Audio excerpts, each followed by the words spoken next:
Welcome to Sudheer edutech YouTube channel. నేను మీ సుధీర్ సార్ని. 2024 September 11 ఇవాళ కరెంట్ అఫైర్స్. ప్రతి ఒక్కరు కూడా క్లాస్ ఫాలో అయ్యే వాళ్ళందరూ కూడా దయచేసి ప్రతి ఒక్కరు ముందుగా లైక్ చేయండి. ఇంకా ఎవరైనా మీరు సబ్స్క్రైబ్ చేసుకోకపోతే సబ్స్క్రైబ్ చేసుకొని మన ఛానల్ని మీ ఫ్రెండ్స్ ఎవరైనా ఉంటే వారికి కూడా షేర్ చేయండి. ప్లీజ్ అందరూ లైక్ చేసి, ఓకేనా, మీ లైక్స్ మాకు మరింత బూస్టప్ని ఇస్తాయన్నమాట మరిన్ని క్లాసులు చేయడానికి. ఆ క్లాసులు మీకు చక్కగా ఉపయోగపడతాయి కూడా. కాబట్టి మమ్మల్ని ప్రోత్సహించాలి, మీరు లైక్ చేస్తూ ఉండాలి. ఓకే, ఫస్ట్ క్వశ్చన్ చూద్దాం. ప్రపంచంలోనే తొలి స్పేస్ వాక్ చేయడానికి స్పేస్ ఎక్స్ ఏ రాకెట్ ద్వారా వ్యోమగాములను పంపింది? చూడండి, ప్రపంచంలోనే తొలి స్పేస్ వాక్ చేయడానికి స్పేస్ ఎక్స్ ఏ రాకెట్ ద్వారా వ్యోమగాములను పంపిందంటే ఫాల్కాన్ 9 రాకెట్స్ గుర్తుపెట్టుకోవాలి ఖచ్చితంగా. ఫాల్కాన్ 9 రాకెట్ అన్నమాట. అమెరికాకు చెందినటువంటి స్పేస్ ఎక్స్ అనేటువంటి సంస్థ ఈ ప్రయోగం చేపట్టిందనమాట. స్పేస్ ఎక్స్ అంటే కనుక మనకు తెలిసిన వ్యక్తే ఎలన్ మస్క్ అనమాట. ఓకే, స్పేస్ ఎక్స్ అంటే ఎలన్ మస్క్దే కదా, కాబట్టి గుర్తుపెట్టుకోవాలి. అమెరికాకు చెందినటువంటి స్పేస్ ఎక్స్ అనేటువంటి సంస్థ ఈ ప్రయోగాన్ని జరిపింది. ఫాల్కాన్ 9 రాకెట్ ద్వారా ఒక 4 వ్యోమగాములను పంపింది. ఎంతమంది వ్యోమగాములు? 4 వ్యోమగాములను పంపింది అనమాట. అమెరికాలోని కెనడీ అంతరిక్ష ప్రయోగ కేంద్రం నుంచి ఈ ప్రయోగం జరిపారు. అమెరికాలోని కెనడీ అంతరిక్ష ప్రయోగ కేంద్రం నుంచి ఈ ప్రయోగం జరిపారనమాట. ఓకేనా, 4 వ్యోమగాములు 5 రోజుల పాటు భూకక్షలో గడుపుతారన్నమాట. ఈ 4 వ్యోమగాములు 5 రోజుల పాటు భూకక్షలో గడుపుతారు. 15 నుంచి 20 నిమిషాల పాటు స్పేస్ వాక్, ఓకేనా, అంతరిక్షంలో నడుస్తారనమాట. ఎన్ని నిమిషాలు? 15 నుంచి 20 నిమిషాల పాటు స్పేస్ వాక్ చేస్తారు. ఈ 4 వ్యోమగాముల్లో 2 స్పేస్ వాక్ చేస్తారనమాట. 4 వ్యోమగాముల్లో 2 స్పేస్ వాక్ చేయడం జరుగుతుంది, గుర్తుపెట్టుకోవాలి. ఈ పోలారి మిషన్లో జరిపినటువంటి మొట్టమొదటి మానవ సహిత యాత్ర అనమాట ఇది. పోలారి మిషన్లో జరిపినటువంటి మొట్టమొదటి మానవ సహిత యాత్రగా దీన్ని గుర్తుపెట్టుకోవాలి. ఓకేనా, ఇకపోతే ఆ నలుగురు పేర్లు చెప్తా, నోట్ చేసుకోవాలి. ఆ 4 ఆస్ట్రోనాట్స్ పేరు. ఆస్ట్రోనాట్స్ అంటే అమెరికా వ్యోమగాములే. అమెరికా వ్యోమగాములను మనం ఆస్ట్రోనాట్స్ అంటారనమాట. ఈ ఆస్ట్రోనాట్స్ పేర్లు చెప్తా, నోట్ చేసుకోండి. Number 1 jet Isaac men. Jet Isaac men అనేటువంటి వ్యక్తి దీనికి నేతృత్వం వహించాడనమాట. ఈ 4గురిలో కెప్టెన్ ఎవరంటే మాత్రం ఇతనే, జెట్ ఇసాక్ మెన్ అనమాట, గుర్తుపెట్టుకోవాలి. నెక్స్ట్ స్కాట్ కిడ్ అనేవాడు పైలట్ అనమాట. స్కాట్ కిడ్ అనేటువంటి వ్యోమగామి ఒక పైలట్ అనమాట, గుర్తుపెట్టుకోవాలి. ఇంకా మిగతా 2 పేర్లు చూస్తే సారా గిల్లీ ఒకరు. సారా గిల్లీ, ఓకేనా, సారా గిల్లీ అనమాట, గుర్తుపెట్టుకోవాలి. నెంబర్ 4 అన్నా మోనోస్ అనమాట. 4 పేర్లు బాగా నేర్చుకోవాలి, ఓకేనా, చాలా important. Jet Isaac men, Scott kid, అన్నా మోనోసు, నెంబర్ 4 వచ్చేసి సారా గిల్లీ అనమాట. ఈ 4 కూడా, ఓకేనా, అంతరిక్షంలోకి వెళ్ళడం జరిగింది. భూకక్షలో 5 రోజుల పాటు గడపడం జరుగుతుందన్నమాట. స్పేస్ ఎక్స్ నుంచి కెనడీ అంతరిక్ష ప్రయోగ కేంద్రం నుంచి దీన్ని జరిపారనమాట. ఓకేనా, 2 స్పేస్ వాక్ చేయడం జరుగుతుందన్నమాట. ఈ విషయాలన్నీ కూడా నోట్ చేసుకోండి.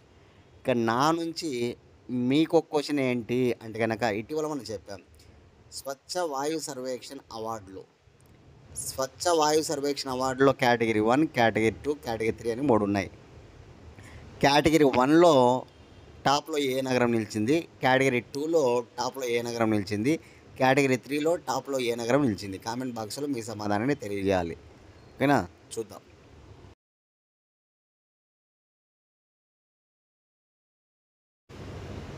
ఆర్ఆర్బి, ఎన్టీపీసీ, అదేవిధంగా రైల్వేకి సంబంధించి ఇతర ఎగ్జామ్స్ ఏవి ప్రిపేర్ అవుతూ ఉన్నా, అదేవిధంగా కానిస్టేబుల్ ఎస్ఐ ఎగ్జామ్స్ ప్రిపేర్ అయ్యేవాళ్ళు, గ్రూప్స్ ప్రిపేర్ అయ్యేవాళ్ళు, staff selection commission SSC prepare అయ్యే వాళ్ళకు జనరల్ స్టడీస్ అనేది చాలా కీలకమైన రోల్ పోషిస్తుంది అన్నమాట. అన్ని సబ్జెక్టులపైన మనకు అవగాహన ఉండాలి. కాబట్టి history, polity, geography, biology, GK, current affairs ఇవన్నీ కూడా మనం రోజు టాపిక్ వైజ్ ఎగ్జామ్స్ పెడుతున్నాం. మీకు ఇంట్రెస్ట్ ఉన్న వాళ్ళు డైలీ ఎగ్జామ్స్ మీరు రాసుకోవచ్చు అనమాట. ఎగ్జామ్ వివరాల కొరకు 8186006848 అనే నెంబర్కి కాల్ చేసి ఎగ్జామ్ వివరాలు కనుక్కొని మినిమం ఫీజు ఉంటుంది, అది కట్టి మీరు డైలీ ఎగ్జామ్స్ రాసుకోవచ్చు అనమాట. ఓకేనా, రైట్. సెకండ్ క్వశ్చన్ చూద్దాం. ఇటీవల ఇంగ్లీష్ ఛానల్లో ఇదిన భారత సంతతి బాలిక ఎవరు? ఈరోజు ఒక బాలిక వార్తల్లో ఉందన్నమాట. భారత సంతతి బాలిక, ఆ బాలిక పేరు ప్రీతి తాప్రే.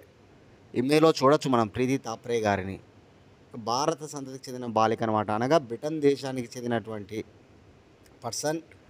ఓకేనా, భారత సంతతికి చెందినటువంటి ఒక బ్రిటన్ బాలిక అనమాట ఈ ప్రీతి తాప్రే. ఇటీవల ఇంగ్లీష్ ఛానల్ను ఈదిందనమాట. సరే, ముందు ఇంగ్లీష్ ఛానల్ గురించి మనం చెప్పుకుందాం. ఇంగ్లీష్ ఛానల్ అనేటువంటిది ఇంగ్లాండ్, ఫ్రాన్స్ దేశాల మధ్య ఉంటుందన్నమాట. ఇంగ్లీష్ ఛానల్ అనేటువంటిది ఇంగ్లాండ్, ఫ్రాన్స్ దేశాల మధ్య ఉంటుంది. దీని పొడవు 580 కిలోమీటర్లు. దీని పొడవు 580 కిలోమీటర్లు అనమాట.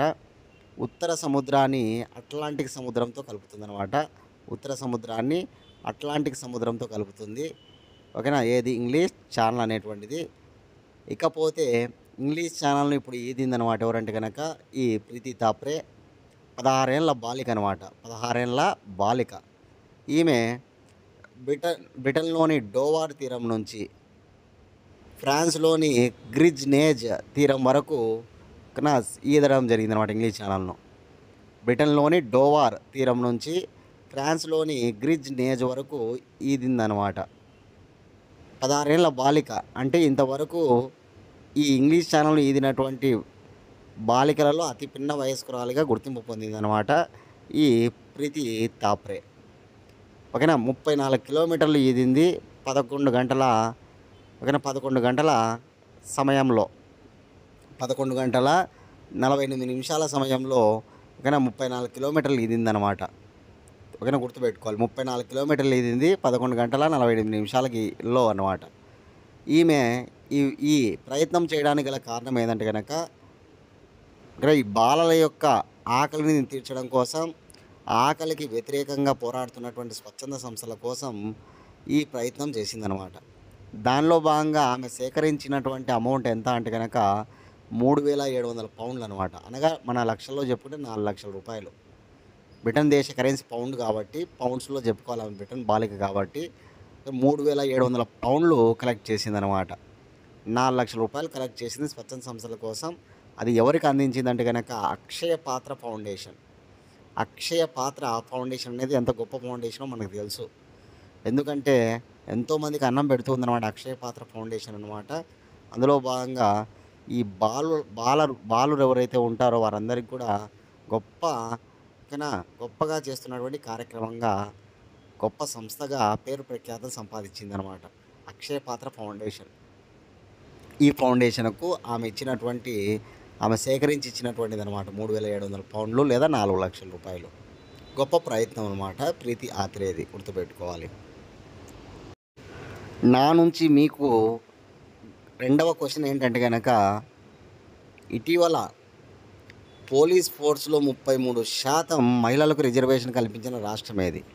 ఇటీవల పోలీస్ ఫోర్స్లో 33% మహిళలకు రిజర్వేషన్ కల్పించిన రాష్ట్రం ఏది? కామెంట్ బాక్స్లో మీ సమాధానాన్ని తెలియజేయండి అందరూ కూడా.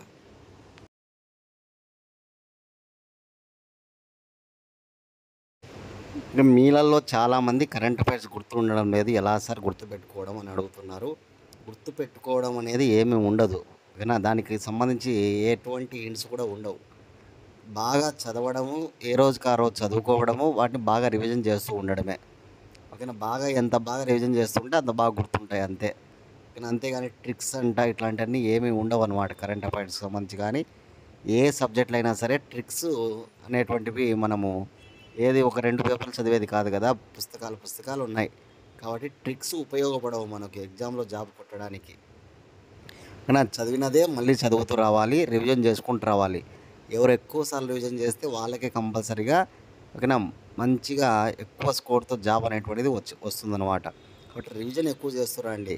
టైం ఎక్కువ ఉన్నాయి కాబట్టి నోటిఫికేషన్ సంబంధించి దాన్ని వేస్ట్ చేసుకోకుండా ఏదో ఆ రోజు పడినప్పుడు చదువుకుందాము, ఓకేనా, మనకి డేట్ ఫిక్స్ అయినప్పుడు చదువుకుందాం అనేది కాకుండా మనం ముందుగానే బాగా ఎక్కువ సార్లు చదువుతూ రావాలన్నమాట. టాపిక్స్ అన్నీ కూడా అవి బాగా గుర్తుంటాయి. ఖచ్చితంగా స్కోర్ అనేటువంటిది మంచిగా వస్తుందన్నమాట. నా ప్రయత్నం చేయండి అందరూ కూడా, టైం వేస్ట్ చేయొద్దండి ఎవరు కూడా. ఓకేనా, రైట్. నెక్స్ట్ క్వశ్చన్ చూద్దాం. Question number 3. 20వ యుద్ధ అభ్యాస్ 2024 మిలిటరీ విన్యాసాలు భారత్ ఏ దేశంతో కలిసి నిర్వహించింది? చూడండి, మన భారతదేశము ఇతర దేశాలతో జాయింట్ మిలిటరీ ఎక్సర్సైజెస్ చేస్తుందన్నమాట. మన భారతదేశం ఇతర దేశాలతో జాయింట్ మిలిటరీ ఎక్సర్సైజెస్ చేస్తుందన్నమాట. వాటిని సంయుక్త సైనిక విన్యాసాలు అంటాం. సంయుక్త సైనిక విన్యాసాలు అంటాం అన్నమాట. ఇట్లా అందులో ఒకటి యుద్ధ అభ్యాస్ అనేది ఒకటి. యుద్ధ అభ్యాస్ అనేటువంటిది భారత్ అమెరికా రెండు కలిసి సంయుక్తంగా చేస్తాయి. భారత్ సైన్యం అదేవిధంగా అమెరికా సైన్యం ఇద్దరూ పాల్గొంటారు అన్నమాట యుద్ధ అభ్యాస్లో. అది ఈ ఏడాది మనకు 20వ ఎడిషన్ జరిగిందనమాట. ఎడిషన్ 20 గుర్తుపెట్టుకోవాలి. ఎడిషన్ పేరు గుర్తుపెట్టుకో, ఎడిషన్ 20 ఓకేనా. 20వ ఎడిషన్ అనమాట. ఎక్కడ నిర్వహించబడిందంటే రాజస్థాన్లో. భారతదేశంలో నిర్వహించబడింది ఈ విన్యాసము, రాజస్థాన్లో నిర్వహించబడింది ఈ విన్యాసం అనమాట. ఇటీవలే రాజస్థాన్లో మనకి తరంగ శక్తి ఫేజ్ 2 విన్యాసాలు జరిగాయి అనమాట. నా నుంచి మీకు క్వశ్చన్ ఏంటంటే కనుక తరంగ శక్తి ఫేజ్ 2 విన్యాసం ఆర్మీ విన్యాసమా, నేవీ విన్యాసమా, ఎయిర్ ఫోర్స్ విన్యాసమా అనేది కామెంట్ బాక్స్లో మీ సమాధానాన్ని తెలియజేయండి. థర్డ్ క్వశ్చన్ ఇది మీకు ఈరోజు ఓకేనా. తరంగ శక్తి ఫేజ్ 2 విన్యాసం అనేది ఆర్మీనా, నేవీనా, ఎయిర్ ఫోర్సా? ఇప్పుడు మనం ఏం చెప్తున్నాం, యుద్ధ అభ్యాస్. యుద్ధ అభ్యాస్ అనేటువంటిది ఆర్మీ అనమాట, సైనిక విన్యాసం అనమాట. కాబట్టి గుర్తుపెట్టుకోవాలి. ఎడిషన్ 20వ ఎడిషను అమెరికా మరియు భారత్ రెండు కలిసి చేసినటువంటి విన్యాసాలు అనమాట. రాజస్థాన్లో నిర్వహించారనే విషయాన్ని మనం గుర్తుపెట్టుకోవాలి. నేను ఇప్పుడు మీకు ఏం చేస్తా అంటే మన భారతదేశం ఇతర దేశాలతో కొన్ని మిలిటరీ ఎక్సర్సైజెస్లో పాల్గొంటుంది, అవన్నీ చెప్తా, నోట్ చేసుకోవాలి. చాలా ఇంపార్టెంట్ అనమాట, చాలా చాలా ఇంపార్టెంట్ అనమాట. మొన్న రాసినటువంటి ఎస్ఐలో కూడా మనకి ఎగ్జామ్లో కూడా అడిగారు ఓకేనా, ఈ మిలిటరీ ఎక్సర్సైజ్ సంబంధించి. కాబట్టి ఇంపార్టెంట్ అనమాట ఓకేనా. రైట్. అమెరికాతో యుద్ధ అభ్యాస్, అమెరికాతో యుద్ధ అభ్యాస్. అమెరికాతో వజ్ర ప్రహార్. బ్రిటన్తో అజేయ వారియర్ బ్రిటన్. చైనాతో హ్యాండ్ ఇన్ హ్యాండ్ అనమాట. రష్యాతో వచ్చేసి ఇందిరా. ఫ్రాన్స్తో శక్తి అనమాట. అమెరికాతో యుద్ధ అభ్యాస్ ఒకటి, వజ్ర ప్రహార్ ఒకటి. బ్రిటన్తో అజేయ వారియర్, చైనాతో హ్యాండ్ ఇన్ హ్యాండ్ ఓకేనా. రష్యాతో ఇందిరా, ఫ్రాన్స్ శక్తి. శ్రీలంకతో మిత్రశక్తి. ఇండోనేషియాతో గరుడ శక్తి అనమాట. మలేషియాతో హరిమౌ శక్తి. థాయిలాండ్తో మైత్రి అనమాట. మళ్ళీ చెప్తున్న శక్తి అనే పేర్లతో వచ్చేటన్ని కూడా ఓకేనా.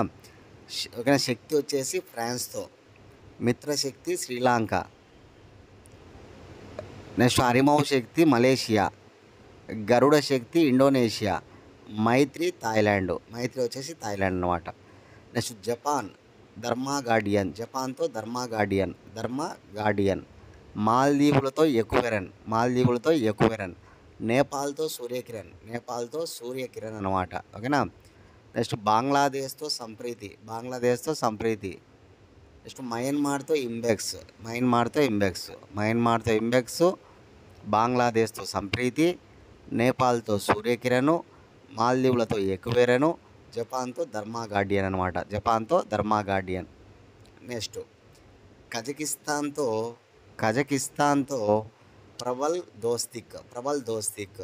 కిర్గిస్తాన్తో కాంజర్ అనమాట. కజకిస్తాన్తో ప్రబల్ దోస్తిక్, కిర్గిస్తాన్తో కాంజర్ గుర్తుపెట్టుకోవాలి. ఆస్ట్రేలియాతో ఆస్ట్రా హింద్ అనమాట. ఆస్ట్రా హింద్ అని గుర్తుపెట్టుకోవాలి.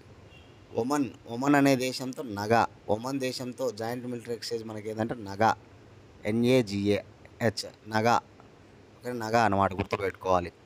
నెక్స్ట్ మంగోలియాతో వచ్చేసి ఎలిఫెంట్ ఏనుగు అనమాట. మంగోలియాతో ఎలిఫెంట్. ఇట్లా మనకి ఇతర దేశాలతో జాయింట్ మిలిటరీ ఎక్సర్సైజెస్ ఉన్నాయి. ఇప్పుడు అన్నీ బాగా రాసుకొని బాగా చదవండి. నేను చాలాసార్లు చెప్పింటా, పాత వాళ్ళు అయితే గుర్తుంటాయి, కొత్త వాళ్ళు బాగా చదువుకోవాలి ఓకేనా. కొత్త వాళ్ళు ఇవన్నీ కూడా బాగా ఆ లిస్ట్ అంతా సేకరించుకొని చదువుకోవాలి. నేను ఆ లిస్ట్ మీకు పెడతా చూడండి ఒకసారి ఓకేనా. ఇప్పుడే పెడతాను అనమాట. ఈ క్వశ్చన్ అయిపోయిన తర్వాత మీరు దాన్ని ఓకేనా స్క్రీన్ షాట్ తీసుకొని రాసుకోండి.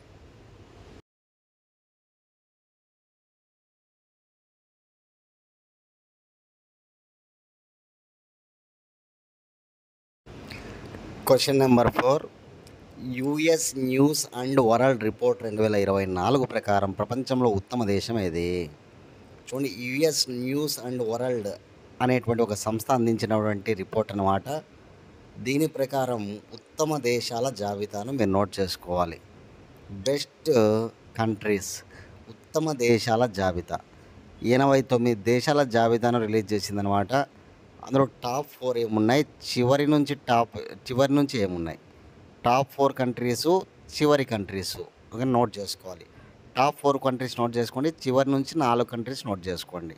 టాప్ 4 చెప్తున్నా, ముందు నోట్ చేసుకోండి. టాప్ 1 స్విట్జర్లాండ్ వరుసగా 3వసారి టాప్లో నిలిచిందనమాట. Switzerland. Second Japan, third America, fourth Canada. First Switzerland, second Japan, third America, fourth Canada. First Switzerland, second Japan, third America, fourth Canada. మన భారతదేశ స్థానం 33వ స్థానం. అనమాట. మొత్తం 89 దేశాలు కదా, చివరి దేశం 89వ దేశం ఓకేనా, బెలారస్ అనమాట. 88 సెర్బియా, 87 లెబనాన్, 86 అల్జీరియా. చివరి దేశం బెలారస్ 89 అనమాట. ర్యాంక్ 89. ర్యాంక్ 88 వచ్చేసి సెర్బియా. ర్యాంక్ 87 వచ్చేసి బెలారస్. 86 వచ్చేసి అల్జీరియా అనమాట. ఇవి గుర్తుపెట్టుకోవాలి. Belarus, Serbia, లెబనాను, Algeria. Belarus, Serbia, లెబనాను, Algeria. చివరి నుంచి 4 దేశాలు ఇవి అనమాట, నోట్ చేసుకోవాలి. భారతదేశ స్థానం 33వ స్థానం. 10 అంశాలను ఓకేనా, 10 అంశాలను తీసుకొని ఈ నివేదికను రూపొందించిందనమాట ఈ సంస్థ. ఓకేనా, కాబట్టి ఇంపార్టెంట్గా గుర్తుపెట్టుకోవాలి. నా నుంచి మీకు ఒక క్వశ్చన్ ఏమిటి అంటే కనుక, ఏంటంటే ఇటీవలనే చంద్రయాన్ 3లోని ఏ పరికరం చంద్ర కంపనాలను గుర్తించింది? చంద్రయాన్ 3లోని ఏ పరికరం చంద్ర కంపనాలను గుర్తించింది? కామెంట్ బాక్స్లో మీ సమాధానాన్ని తెలియజేయండి అందరూ కూడా. 4th క్వశ్చన్ నేను ఈరోజు అడిగింది 4th క్వశ్చన్. ఓకేనా.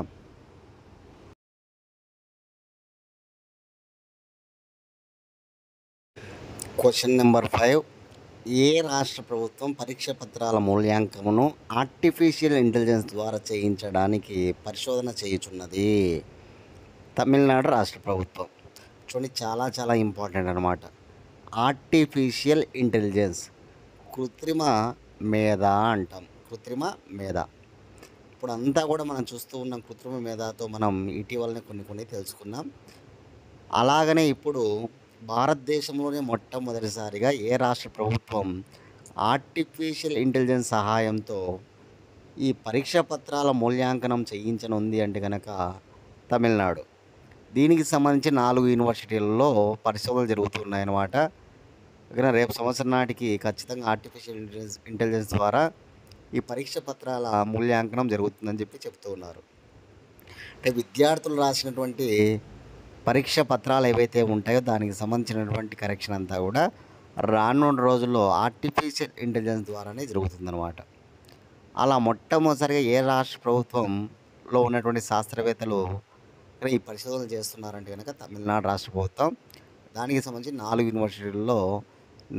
యూనివర్సిటీలలో పరిశోధనలు జరుగుతూ ఉన్నాయన్నమాట. ఏ ఒక్కటి సక్సెస్ అయినా కూడా తమిళనాడులో స్టార్ట్ అయిపోతుంది. ఒక్కొక్క రాష్ట్రం అట్లా భారతదేశ వ్యాప్తంగా మొత్తం కూడా ఇది ఇంప్లిమెంట్ అయిపోతుంది అనమాట. అవి గుర్తుంచుకోవాలి, చాలా ఇంపార్టెంట్.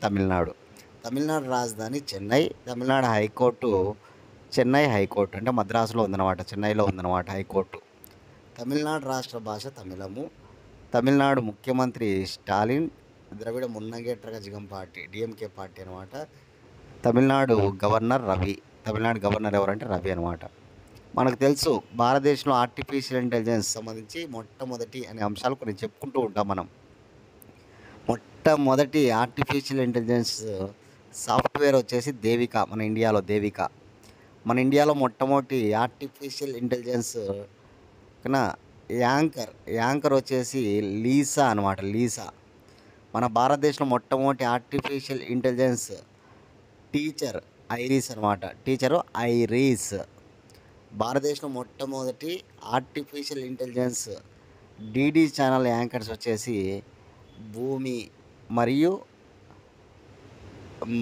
క్రిష్ అనమాట. భూమి మరియు క్రిష్ ఇద్దరు కూడా డిడి ఛానల్ ఉంది కదా, దానికి సంబంధించినటువంటి ఆర్టిఫిషియల్ ఇంటెలిజెన్స్ న్యూస్ రీడర్స్ అనమాట. నా నుంచి మీకు ఒక క్వశ్చన్ ఏంటంటే కనుక, మొట్టమొదటి స్పోక్ పర్సన్ ఎవరు? ప్రపంచంలోనే ఆర్టిఫిషియల్ ఇంటెలిజెన్స్ మొట్టమొదటి స్పోక్ పర్సన్ ఎవరు? కామెంట్ బాక్స్లో మీ సమాధానాన్ని తెలియజేయండి. అందరూ కూడా చాలా చాలా ఇంపార్టెంట్ క్వశ్చన్ ఇది. ఓకేనా? రైట్. Question number 6. సియామ్ కొత్త అధ్యక్షుడిగా ఈ క్రింది ఎవరు నియమితులయ్యారు? చూడండి, సియామ్, SIAM. ఈ సియామ్ పూర్తి పేరు ఏంటంటే కనుక SIAM అని రాసుకోండి. దీని అబ్రివేషన్ రాసుకోండి. Society of Indian automobile manufacturing. Society of Indian automobile manufacturing అనమాట. ఈ సియామ్కు కొత్త ప్రెసిడెంట్గా ఎన్నికైన వారు ఎవరంటే కనుక శైలేష్ చంద్ర. Third option. ఇక్కడ శైలేంద్ర అని ఉంది, అది కొట్టేయండి. శైలేష్ చంద్ర అనేది రాసుకోండి. శైలేష్ చంద్ర. న్యూ అపాయింట్మెంట్స్లో మరొకరి పేరు ఈరోజు మీరు జాయిన్ చేసుకోవాలి. ఇది వరకు నేను కొన్ని న్యూ అపాయింట్మెంట్స్ చెప్పుకుంటూ వచ్చా, మళ్ళీ ఇప్పుడు అవన్నీ కూడా ఒకసారి నేను చెప్తా. చాలా ఇంపార్టెంట్ అనమాట. ఈ ఏడాది న్యూ అపాయింట్మెంట్స్లో కొన్ని గుర్తు చేస్తాను మీకు. ఓకేనా? Right. Telangana BC commission chairman Niranjan. Telangana విద్యా commission chairman Akunuri Murali. CISF central industrial security force director general Tejwinder Singh అనమాట. Next Indian air force. ఓకేనా? Indian air force vice chief కూడా తేజ్విందర్ సింగ్ అనమాట. ఇతను వేరు అతను వేరు. తేజ్విందర్ సింగ్. రైల్వే బోర్డు నూతన chairman Satish Kumar. Indian oil corporation నూతన చైర్మన్ కూడా సతీష్ కుమారే. ఆ సతీష్ కుమార్ వేరు, ఈ సతీష్ కుమార్ వేరు. IOCకి రైల్వే బోర్డుకు సతీష్ కుమార్ పేరు రాసుకోవాలి. Next international cricket council ICC నూతన చైర్మన్ జై షా. రాజస్థాన్ రాయల్స్ నూతన coach Rahul Dravid. Next Andhra cricket association నూతన chairman Kesineni Sivanath. Andhra cricket association Kesineni Sivanath అనమాట. ఓకేనా? ఆర్మీ నూతన చీఫ్ వచ్చేసి ఉపేంద్ర ద్వివేది. నేవీ నూతన చీఫ్ వచ్చేసి దినేష్ కుమార్ త్రిపాఠి అనమాట. ఇటీవల అల్జీరియాకు తిరిగి అధ్యక్షుడైన వాడు టెబోని. నెక్స్ట్ ఫ్రాన్స్ దేశ నూతన ప్రధానమంత్రి మిచెల్ బార్నియర్. ఇట్లా మనం న్యూ అపాయింట్మెంట్స్ అన్నీ కూడా చెప్పుకుంటూ వస్తున్నాం అనమాట. అవన్నీ కూడా రివిజన్ చేస్తూ ఉన్నా. మీకు ఈ క్వశ్చన్ తర్వాత మీకు నేను ఈ 20 వరకు, ఒక 20 వరకు న్యూ అపాయింట్మెంట్స్ ఇచ్చా. అవన్నీ కూడా మీరు స్క్రీన్ షాట్ తీసుకొని రాసుకోండి. కొత్తగా వింటున్న వాళ్ళకు బాగా రాసుకొని చదువుకోవాలి. న్యూ అపాయింట్మెంట్స్ కంపల్సరీగా అడుగుతారనమాట. నూతన నియామకాలను పెట్టుకొని ఈ ఏడాది ఒక 20 నూతన నియామకాల లిస్టు నేను మీకు ఇస్తున్నా. ఓకేనా? అది స్క్రీన్ షాట్ తీసుకొని రాసుకోండి.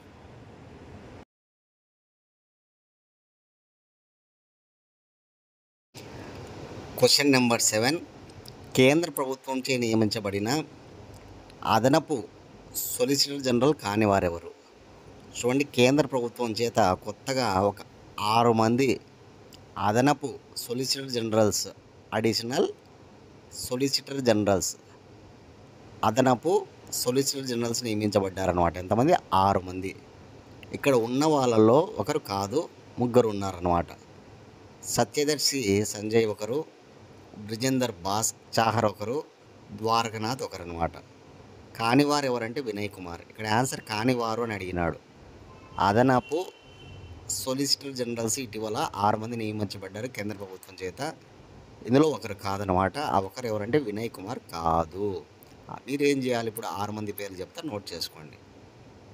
సత్యదర్శి సంజయ్, బ్రిజేందర్ చాహర్, ద్వారకనాథ్, అర్చన పాదక్ దవే. నెంబర్ 5 రాఘవేంద్ర శంకర్. నెంబర్ 6 రాజ్ కుమార్ భాస్కర్. ఇక్కడ ముగ్గురు ఉన్నారు. ఇప్పుడు ముగ్గురిని ఎగస్ట్రా రాసుకోండి నేను చెప్పేటి. సత్యదర్శి సంజయ్, బ్రిజేందర్ చాహరు, ద్వారకనాథ్, అర్చన పాదక్ దవే. నెక్స్ట్ రాజ్ కుమార్ రాజ్ కుమార్ భాస్కర్. నెంబర్ 6 వచ్చేసి రాఘవేంద్ర శంకర్ అనమాట. మొత్తం 6 మందిని కొత్తగా నియమించారు. సొలిసిటర్ జనరల్గా ఎవరు ఉన్నారంటే తుషార్ మెహతా ఉన్నాడనమాట. వీళ్ళు అదనపు సొలిసిటర్ జనరల్స్ అనమాట. ఆల్రెడీ అదనపు సొలిసిటర్ జనరల్స్ 5 మంది ఉన్నారు.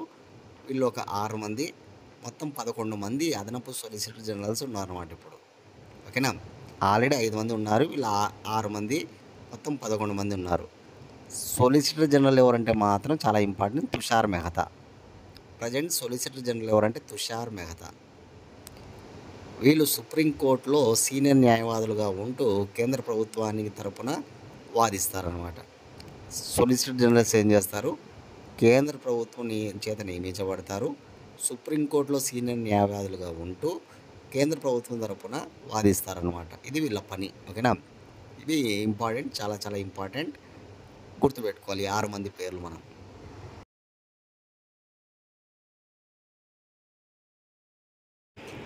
క్వశ్చన్ నెంబర్ 8, భవిష్యత్తులో విజయవాడ ముంపునకు గురి కాకుండా ఉండేందుకు చేపట్టిన ఆపరేషన్ ఏది?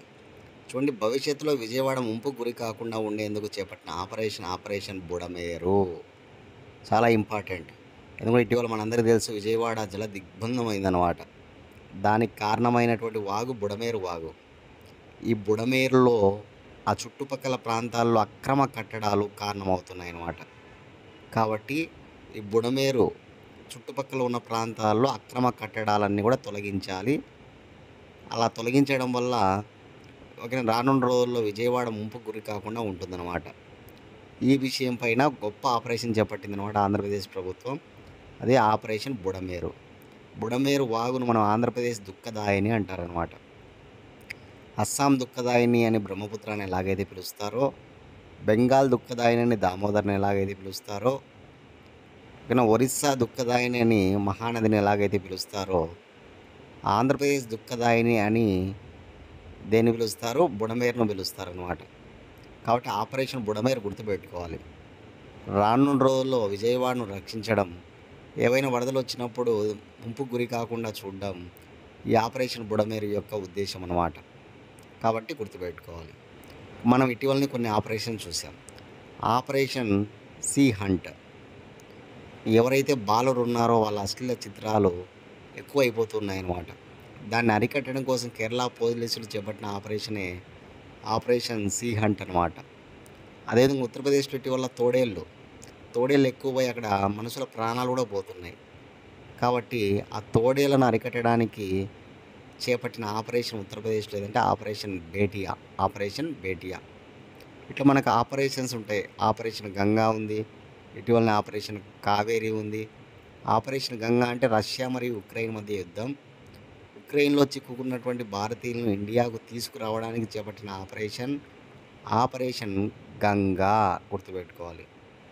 ఆపరేషన్ కావేరి అంటే సుడాన్లో అంతర్యుద్ధం జరిగిందనమాట.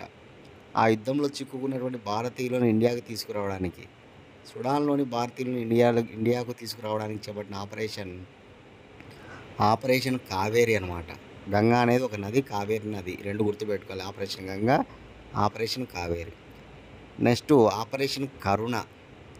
చూడండి, మయన్మార్ దేశంలో వచ్చినటువంటి మోచా తుఫాను, ఆ మోచా తుఫాను బాధితులకు సహాయం చేయడానికి మన భారతదేశం చేపట్టినటువంటి ఆపరేషన్ కరుణ, గుర్తుపెట్టుకోవాలి. కరోనా సమయంలో ఇతర దేశాల్లో ఉన్నటువంటి భారతీయులను సురక్షితంగా తీసుకురావడానికి ఆపరేషన్ సముద్ర సేతు గుర్తుపెట్టుకోవాలి. ఇలా ఆపరేషన్స్ అన్నీ ఉన్నాయి. Operation Ganga, operation Kaveri, operation Karuna, operation Samudra Setu, operation Ajay. Israel మరియు పాలస్తీనా మధ్య జరిగినటువంటి యుద్ధంలో భాగంగా మన భారతీయులను అక్కడి నుంచి ఇక్కడికి తీసుకురావడానికి చేపట్టిన ఆపరేషన్ అజయ్ అన్నమాట. చాలా ఇంపార్టెంట్, గుర్తుంచుకోవాలి. ఇక హమాస్ మిలిటెంట్ల దాడి నుంచి వారిని తిప్పికొట్టేందుకు ఇజ్రాయెల్ చేపట్టిన ఆపరేషన్ ఐరన్ స్పోర్డ్ అనమాట.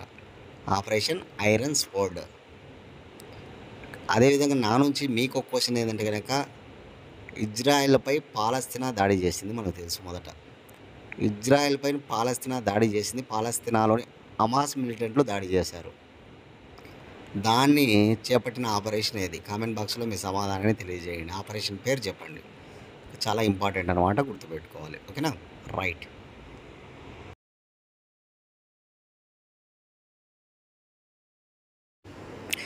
Question number 9. ప్యారిస్ పారా ఒలింపిక్స్ 2023 గాను 24 గాను భారత్ సాధించిన కాంస్య పథకాలు ఎన్ని? భారత్ సాధించినటువంటి బ్రాంజ్ మెడల్స్ అనమాట. బ్రాంజ్ మెడల్స్ ఎన్ని అంటే 13.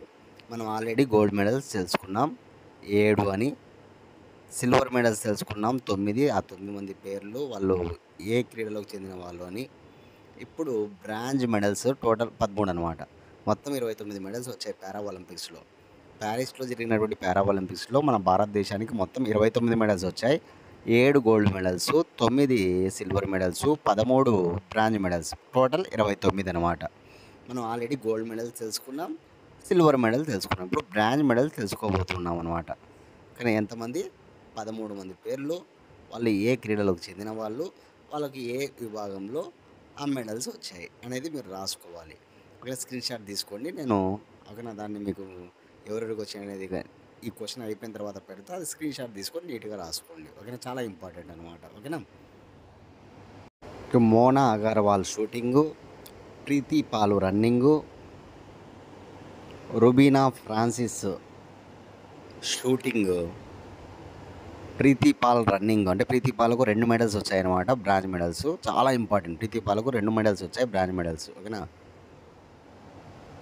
Next Manisha Ramadas badminton, Sheetal Devi archery, Nitya Sivan badminton, Nitya Sivan వచ్చి బ్యాడ్మింటన్, దీప్తి వచ్చి రన్నింగ్ అనమాట. Mariyappan Thangavelu high jump,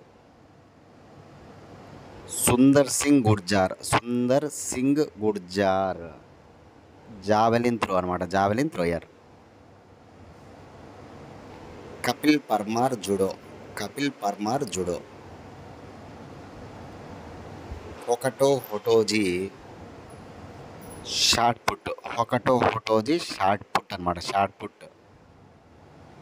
Simran running. వీళ్ళు అనమాట 13 మెడల్స్ అనమాట. 13 మెడల్స్, 12 మంది ప్లేయర్స్ అనమాట. బ్రాంజ్ మెడల్ తెలిసిన వాళ్ళు 12 మంది మనకి, కానీ మెడల్స్ మాత్రం 13 ఉన్నాయి. కాబట్టి గుర్తుపెట్టుకోవాలి వీళ్ళు ఏ క్రీడలకు చెందిన వాళ్ళు అనేది చాలా ఇంపార్టెంట్. ఎందుకంటే మెడల్స్ తీసుకొచ్చారు కాబట్టి మన భారతదేశానికి వాళ్ళు ఏ క్రీడలకు చెందిన వాళ్ళు అనేది మనం గుర్తుపెట్టుకోగలగాల. చాలా ఇంపార్టెంట్. నేను నిన్నటి క్లాస్లో గోల్డ్ మెడల్స్ అడిగా, 7 మంది పేర్లు మీరు కామెంట్ బాక్స్లో చేయడం ఎవ్వరు చేయలే. అంటే కాస్త కష్టపడి అడిగితే మీరు చేయడం లేదు.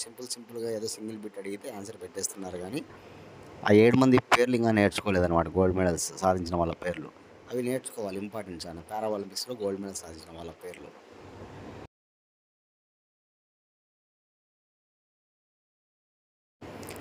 క్లాస్ ఫాలో అయ్యే వాళ్ళందరూ దయచేసి ఇప్పటికైనా చాలామంది లైక్ చేయలేదు, లైక్ చేయాలి ప్లీజ్, అందరు లైక్ చేయండి. లాస్ట్ క్వశ్చన్ చూద్దాం. భారత ప్లేయర్ అన్వర్ అలీపై నిషేధం విధించగా ఇతను ఏ క్రీడకు చెందినవాడు? చూడండి, అన్వర్ అలీని మనం ఇమేజ్లో చూడొచ్చు. ఇతని పైన నిషేధం విధించడం జరిగిందనమాట. ఇతను ఏ క్రీడకు చెందినవాడు అంటే ఫుట్బాల్ క్రీడాకారుడైనటువంటి ఓకేనా అన్వర్ అలీ పైన నిషేధం అనమాట. ఎవరు నిషేధం విధించారంటే ఆల్ ఇండియా ఫుట్బాల్ ఫెడరేషన్ వాళ్ళు, అఖిల భారత ఫుట్బాల్ సమాఖ్య వాళ్ళు అనమాట.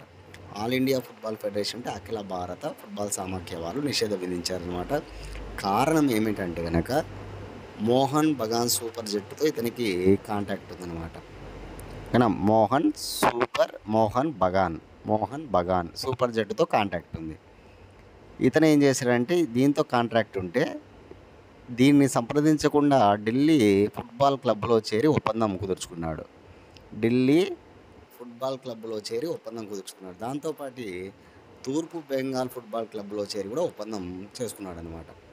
ఆయనకున్న కాంట్రాక్ట్ మోహన్ బగాన్ సూపర్ జట్టుతో.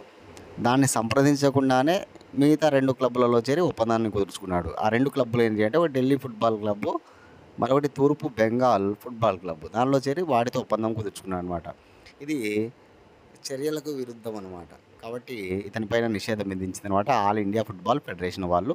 కాబట్టి ఈ విషయాన్ని గుర్తుపెట్టుకుంటే సరిపోతుంది. చాలా ఇంపార్టెంట్. ఓకేనా? అన్వర్ అలీ పైన నిషేధం. ఇతను ఫుట్బాల్ ప్లేయర్. చాలా చాలా ఇంపార్టెంట్. కారణం కూడా మనం చెప్పాం. నోట్ చేసుకోండి. ఇంపార్టెంట్. దయచేసి అందరూ లైక్ చేయండి. మేము బాగా చదవాలి ప్రతి ఒక్కరు కూడా. కరెంట్ అఫైర్స్ని ప్రతిరోజు ఫాలో కావాలి. దాంతోపాటు రివిజన్ బాగా చేస్తూ ఉండాలి. ఓకేనా? ఖచ్చితంగా మనం అందరికంటే ఒక 2 మార్కులు ఎక్కువనే వస్తాయి. మన కరెంట్ అఫైర్స్ బాగా ఫాలో అయ్యే వాళ్ళందరికీ కూడా ఎక్కువ మార్కులు వస్తాయి గ్యారంటీగా. ఓకేనా? రైట్. రేపటి క్లాస్లో మళ్ళీ కలుసుకుందాం ఫ్రెండ్స్. థ్యాంక్స్.